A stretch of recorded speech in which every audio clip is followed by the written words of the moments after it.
Au Canada, par exemple, une loi est en train de se préparer pour interdire la critique de l'islam. C'est extraordinaire qu'on fasse un fait de civilisation en Occident qui interdit qu'on puisse penser une question. C'est-à-dire que c'est vraiment une censure généralisée qui serait décidée par un pays pour la totalité d'un sujet ou d'une question, le problème de l'islam. Elle a refusé de porter le voile. Je vous propose de regarder cette séquence. J'ai rencontré le grand moufti d'Al-Azhar. Le grand moufti d'Al-Azhar. Il n'a pas réclamé cela. Donc, voilà.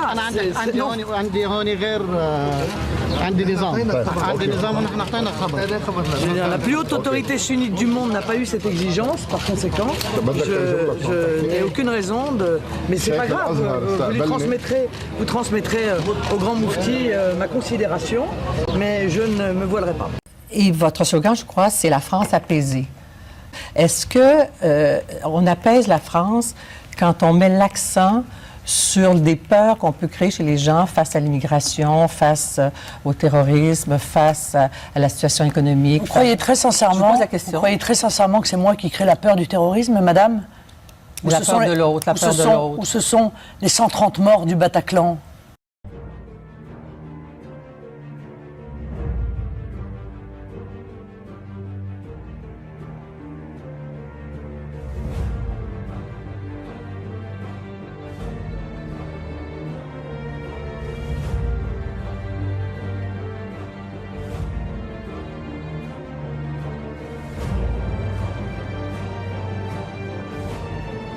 Vous évoquez la démocratie, vous arrivez ici, vous avez l'insulte au bout des lèvres à chaque moment. Qui ai-je insulté, madame? Ben, je sais pas. Moi, j'ai été insultée.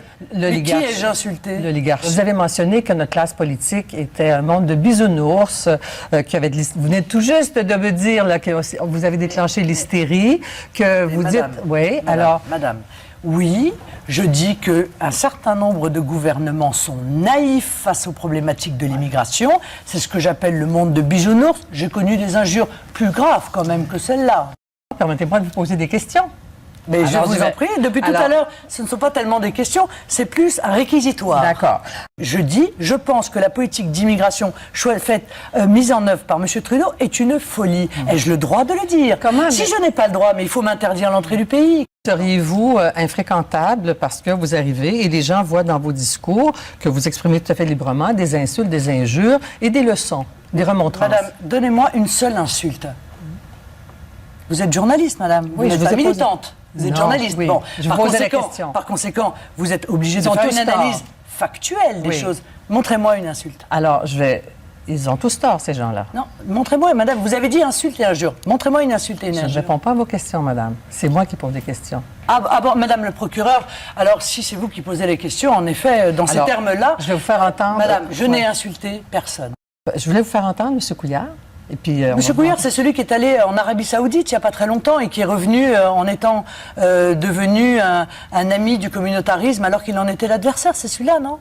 Ces jeunes militants d'extrême gauche se sont introduits dans une conférence de presse que j'ai organisée de force. Ils sont venus m'insulter, me traiter de fasciste, de nazi, me dire qu'ils m'emmerdaient. Et il aurait fallu quoi pour vous plaire?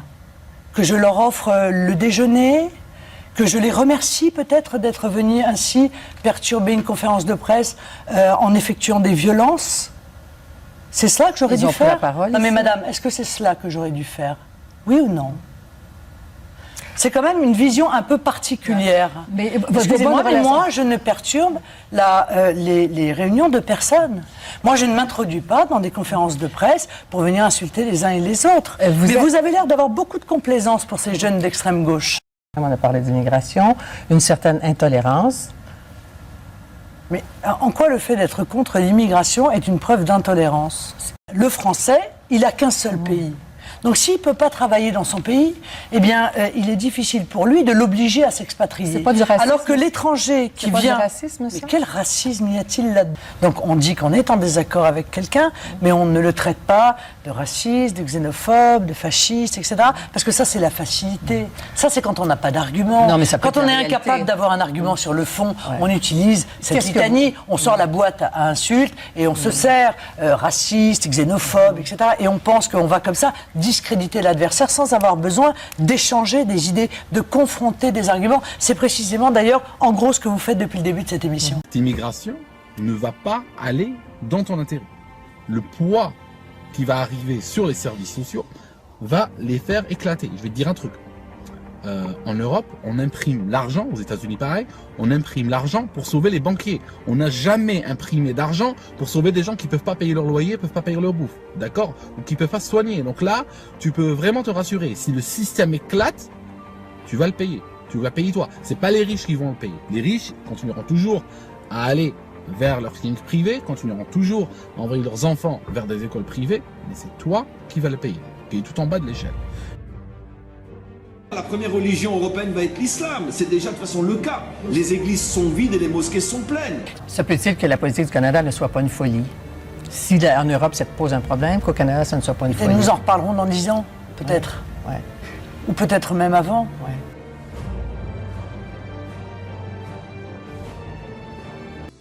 Le but de cette organisation terroriste est de créer le chaos et de créer la détresse et de créer la désorganisation, peser sur les économies des pays de destination, peser sur les sociétés et puis créer une sorte de substrat de misère. Ils savent bien que ces gens qui vont arriver ne vont pas faire fortune le lendemain. Ben, ce qui va se passer, c'est que ça va créer des quartiers de misère, etc., dans lesquels les mouvances comme Isis et autres pourront recruter assez facilement. Et moi, je suis très fière que notre ville soit une ville accueillante dans tous ces arrondissements.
Alors paraît-il, ils perdent conscience immédiatement après, hein, c'est ce qu'on nous dit. Hein.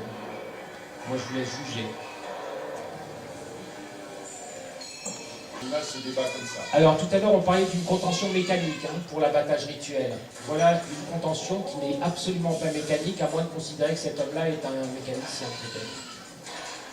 Système de contention des ovins, comme il en existe. Alors on voit que selon la taille des ovins, ils sont plus ou moins contenus, ce qui fait que certains remuent plus que d'autres. Et vous allez voir avec quelle délicatesse le personnel des abattoirs place ces animaux dans ces moyens de contention. Égorgé en pleine conscience. Et regardez ce bovin. Alors on nous avait dit tout à l'heure en un seul geste, je ne sais pas si vous les avez comptés, il y en avait au moins 3. Et le regard du bovin en dit long sur ce qu'il endure à l'heure actuelle. Parce qu'il faut savoir qu'en ce moment, son cerveau est irrigué. Sa tête capte les informations. Son nez lui envoie les odeurs de l'environnement. Ses yeux voient les images qu'il a autour de lui. Une méthode qui est en fait, on tranche la gorge de l'animal tête en bas, ce qui est déjà un stress énorme pour l'animal. Alors que tout à l'heure, on avait vu la saignée tête en haut. Et là, l'animal est tête en bas. Et non seulement il n'est pas dans sa position, on voit le flux du sang qui est très important. Et on conçoit que pendant les minutes que va durer l'agonie de cet animal, on ne peut pas tolérer ça, c'est impossible. C'est impossible. Et les gens qui nous disent que l'animal ne ressent rien, ne peut pas, c'est pas possible. Vous voyez l'hygiène de l'animal qui traîne par terre alors qu'il a le cou coupé. Donc au niveau règles d'hygiène, c'est totalement catastrophique. Alors comparé à ce qu'on avait tout à l'heure sur les animaux qui étaient étourdis ou les animaux ne bougeaient pas, c'est par comparaison qu'on comprend les choses.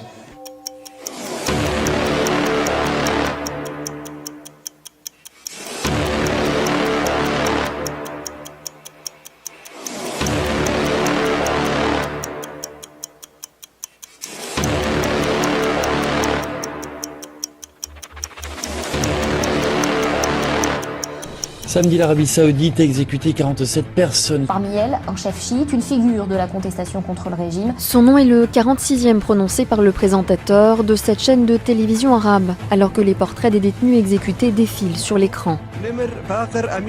Comment justifier un contrat d'armement de 15 milliards avec l'Arabie Saoudite, un des plus odieux contrevenants aux droits de l'homme sur la planète? Comment s'expliquer auprès de milliers de victimes de ce régime oppressif et sanguinaire?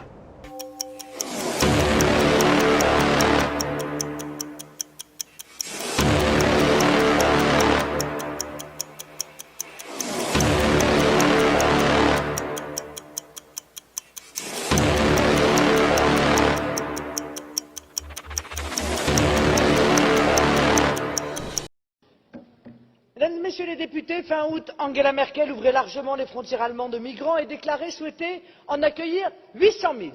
15 jours plus tard, la chancelière allemande se heurtait au mur de la réalité. Elle était alors obligée de faire un impressionnant tête-à-queue en suspendant Schengen et en envoyant des policiers à ses frontières pour arrêter l'afflux de clandestins qu'elle avait déclenché. Messieurs les européistes, vous avez déclenché un phénomène d'appel d'air que vous ne maîtrisez pas et qui va nous submerger. Vous en assumerez la responsabilité devant l'histoire. Cette folie doit cesser tout de suite par une politique ferme et claire à l'australienne pour que le flot se tarisse tant qu'il est encore temps et que ce chaos cesse. Quand vous avez tort, vous essayez de m'empêcher de parler, mais croyez-moi, les peuples européens, eux, m'entendent. Lundi, la réunion d'urgence des ministres de l'Intérieur sur la crise migratoire dans l'Union européenne a débouché sur un désaccord total entre ceux qui veulent imposer des quotas de migrants et ceux qui refusent.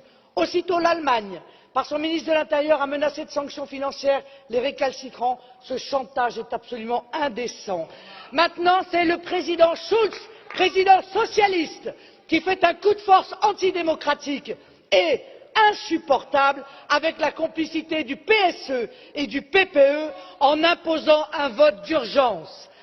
Mais la France, parce que c'est elle qui m'intéresse, pardon, a de très gros problèmes d'assimilation, mais aussi 7 millions de chômeurs, 10 millions de pauvres, 1,5 million de foyers qui attendent un logement social, elle ne peut plus accueillir personne. Il est donc absolument nécessaire d'arrêter définitivement le système Schengen, de laisser chaque pays contrôler ses frontières et chaque peuple faire ses choix librement. Avant vous, l'Europe c'était la paix. Aujourd'hui c'est la guerre d'influence, c'est la guerre économique, les antagonismes et les conflits entre les pays européens. Belle réussite en effet.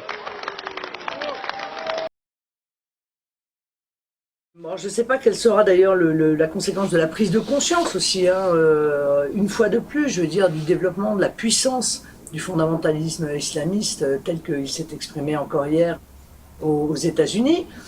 Mais je veux dire, ça met en lumière incroyablement la naïveté dont je parlais quand je suis allé au Québec. Quand j'ai dit, mais c'est le monde des bisounours. Il n'y a que des gentils, tout le monde veut du bien à tout le monde. Non, oui. La réalité, elle n'est pas celle-là. Et ce qui s'est passé hier à Orlando en est la démonstration. Je veux dire, tant qu'on ne mènera pas une lutte totale contre le fondamentalisme islamiste, pas les musulmans.